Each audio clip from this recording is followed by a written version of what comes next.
Good day, Dwayne Entertainment. Ating kapapanayamin ang isa sa masasabi nating alamat ng Philippine Cycling at masasabi din nating mandirigmang siklista noong kapanahunan niya. Isang masbateño na unang tinahak ang pamimisikleta noong 1992 bilang miyembro ng national team. Kasabayan ng malalaking pangalan sa larangan ng cycling tulad ni Victor Espiritu at Warren Davadilla. Unang nagpakitang gilas sa National Championship noong 1992 sa Tarlac at naging national champion ng road race sa Tour of Panay sa sumusunod na taon. Siya rin ay naging rookie ng Southern Luzon at pang-8 sa Marlboro Tour noong 1996. Si Carlo Tisoy Hazul ay mas lalong naging tanyag na podium finisher ng 12-stage Le Tour de Langkawi 1998 Stage 7 podium finisher sa Malaysia. At ngayon ay nagtatag ng Hazul Developmental Cycling Team. Magandang araw sa iyo, Idol Carlo Tisoy Hazul. Magandang umaga rin, sir. At sa lahat ng mga nanonood. Oh, bakit nga ba tinawag kang Tisoy? Kasi nung kapanahunan ko, dahil halos sa kalsada lang ako nakatira Ang kulay ko noon ay hindi itim Kung hindi kulay violet ako noon. So, masyado. Kaya natawag na ba sa kanila akong Tisoy? Okay. So, ito, makulay ang naging buhay sa larangan ng cycling itong si Carlo Hazul, ano? Paano ba nakahiligan ng karera? Nung bata pa ako, sabi ng tatay ko, mahilig ako sa bisikleta, pero wala naman akong bisikleta, nangihiram lang ako. Sabi ng tatay ko, pag nagka-honor ka, bibili kita ng bisikleta. Sakto naman noon, nung grade 2 ako, nagka-honor nga ako. Honor ko noon, 3rd. Pero 4 kami na 3rd. Ako yung pang-4 na 3rd. Kaya nabilan ako ng tatay ng bisikleta. Napakaganda. Dahil ang tatay ko noon, fan siya ng Marlboro Tour Ako lagi ang pinabibili niya ng dyaryo. Kaya doon, nagkahilig na rin ako sa Marlboro Tour. Sabi ko nga paglaki ko, gusto ko maging professional na siklista rin. Ganun lang simpleng pangarap ko noon. Dinadala ka ba ng airpat mo nung mga panahon na yon sa mga stage races? Hindi. Pag nangyayari yung nagkakataon kasi taga Masbate ako, pag bumibiyay kayo pupuntang Maynila via South Road, babagtasin kasi yung kahabaan ng Kabikula bago makarating ng Maynila. Nagkakataon na dumadaan yung Marlboro Tour. Ang nangyayari, ang ginagawa ng bus, tumatabi yun Tapos sakto minsan napapanood namin yung Marlboro Tour. Kaya lalong mas nagkahilig ako noon. Nasabi ko gusto ko rin maging katulad nila. Okay, by the way, itong Masbate part of Bicol region if I'm not mistaken Islands of Bicol region.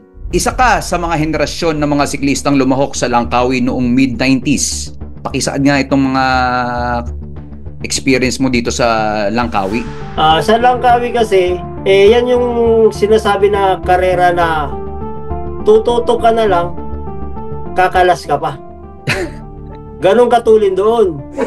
Totoo talaga yun dahil nung unang sali ko sa Tour de Langkawi, 1997. Dahil sinasabi sa akin ng mga senior namin na talagang matulin, tututo ka na lang, kakalas ka pa.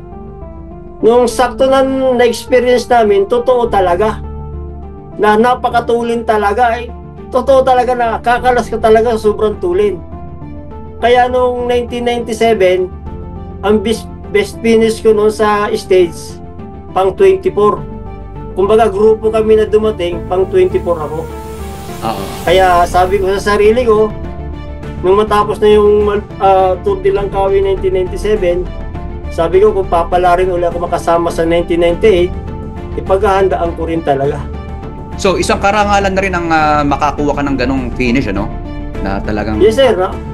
Dahil napakahirap talaga sa Tour de Langkawi.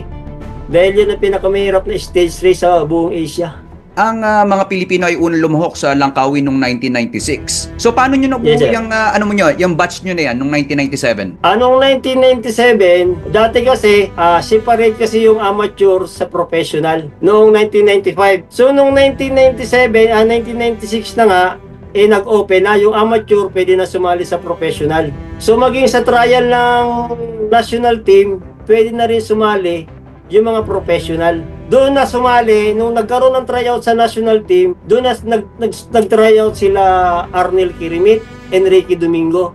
Ako na rin. So doon kami nag-qualified noon. Ako, si Kirimit, si Warren Dabadilla, si Victor, Norberto Oconer. Doon nabuo yung squad ng 1997 sa Tour de Langkawi. Okay, gaano mo may kukumpara itong Le Tour de Langkawi sa Marlboro Tour noon? May kukumpara ko naman yung Marlboro Tour sa Tour de Langkawi. Sa Tour de Langkawi kasi, talagang malalakas yung kalaban doon. Kumbaga sa kami, mga native na manok, ang kalaban namin doon, mga Texas. Okay? So, ang Marlboro Tour naman, kumbaga sa ang mga kalaban namin doon, pare-paras lang kami native. Diba? Kaya iba ang Marlboro Tour sa Tour de Langkawi. Kasi para sa akin, hindi ko naman sinasabi na nahihinaan ako sa mga idol ko na nag-champion sa Marlboro Tour. Diba? Kasi minsan pabiro nga na nag-uusap-usap kami na marami nag-champion sa Marlboro Tour. Marami nag-Rookie of the Year, at naging champion din. Pero sabi ko nga, mga biruan lang namin, sa Marlboro Tour, marami nag-champion na Pilipino, marami nag-champion na Rookie of the Year. Pero sabi ko naman sa kanila, sa Tour de Langkawi, ako pa lang ang nakakagawa nun, wala pang iba. Kumbaga, biruan lang ba? Pero totoo naman talaga yun. Di ba? Kasi sabi ko nga, hindi man ako nag-champion sa Marlboro Tour, sa Tour de Langkawi, maraming sumubok na mga Pilipino. Pero ako lang ang may record na ganun. Kaya nga sabi ko nga, itong Tour de Langkawi ngayon, sana maging inspirasyon nila yung mga napagdaanan namin. Kasi kung kinaya nga namin noon, makakaya din nila. Nung naging nung pinaka-best finish mo niya sa Le Tour de Langkawi, 1998 yan, stage 7 ba? Stage 7, 176. Johor Barut, papuntang Muar. At ang magandang kinalabasan din yan, ano ang nangyari sa inyong koponan? Ang team namin noon, kami rin yung nag-Best Asian team. Wow! Pagkatapos, top 10 kami sa general classification. Mga 2 teams ang kasali noon. Ilang kayo sa general classification? Pang-10 kami, sir, sa team. Tapos sa Asian, kami yung nag-Best Asian team. Okay. Kasama ko doon ang team captain namin, si Victor Espiritu, Arnel Kirimit, Enrique Domingo, Warren Dabadilla, at Gerardo Amar. Yan ang mga ka-team ko noon. Okay, UCI Pro Series na ba nung araw yan? Yes, sir.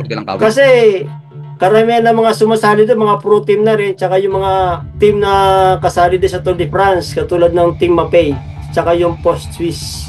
Kami lang na nga doon sila, Andrea Tapi, Pitaki, yung mga kilala sa Tour de France na sumasali. So inuulit ko po, Do Entertainment, Para sa kalaman ng iba, ikaw at ang iyong koponan ang may hawak ng pinakamataas na naabot ng isang Philippine contingent sa UCI race na ito sa Malaysia. Ito nga ang Tour de Langkawi. Pero bukod sa pagiging siklista, ano pang mga nakamit mo sa Philippine Cycling Team? Kung may record ako sa pagiging isang national rider, nagkaroon din ako ng record pagiging isang national coach. Nung naging coach ako ng Philippine Track Cycling Team, na hanggang sa ngayon kami ang may hawak na record sa 2011 SEA Games na ginanap sa Indonesia. Nang manalo kami ng 2 gold, 2 silver at 4 na bronze. Ang 2 gold na yun sa katauhan ni Alpi Catalan, panalunan yun na individual pursuit. At ang 1 gold naman ay kay John Mir sa point race. At yung 2 silver naman kay April Ipenger. At yung 4 na bronze naman ay kay John Paul Morales. Tapos yung sa team. At yung 2 bronze din kay April Ipenger. So nakita nyo, lumulutang na rin ang pangalan ni John Paul Morales noon, no? 2011 yan, kung hindi ako magkakamali, sa Indonesia Southeast Asian Games. Tama po ba? Yes sir, yes sir. Dako naman tayo sa developmental team mo na Hazul Developmental Cycling Team. Paano mo nabuo to? Sir, binuo ko tong Azul Developmental Cycling Team kasi para nga sa akin dati, tapos na ang kwento ng buhay ko sa pagiging isang siklista at pagiging coach. Kumbaga, retirado na ako eh. Kumbaga, pamilya naman, di ba?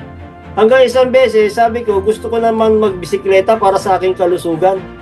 Sakto naman, nung nagbibisikleta ako, marami akong nakita mga bagong siklista na nangangarap din maging isang mandirigmang siklista katulad ko rin noon. Pero karamihan sa kanila, wala namang kumukuha sa kanila kasi nga, wala pa sila mga resibo na ipinapakita. Kumbaga, wala silang achievement para kunin sila ng mga malalaking team. So, ginawa ko naman noon, walang mangyayari sa kanila kung walang magde-develop sa kanila. So, nakita ko naman sa kanila, kahit wala pa silang pinapakitang resibo o pruweba na malakas sila, sabi ko, kaya ko naman palakasin ng mga to, basta matuto lang silang sumunod. Kasi ang pinagbabasihan ko lang, attitude eh. Pag marunong sumunod, kaya ko palakasin yun. Hindi ko kailangan na malakas sa isang team. Kailangan ko, mas gusto ko yung mahina na ako mismo magpapalakas sa kanila. Parting words, Sir Carlo Tisoy Hazul.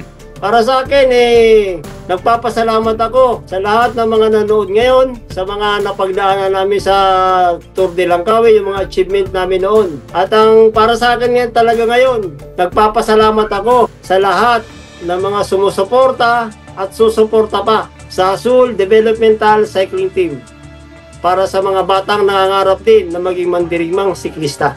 Again on Dwayne Entertainment with the former national champion, national coach, Langkawi podium finisher, and Hazul Developmental Cycling Team founder, Carlo Tisoy Hazul.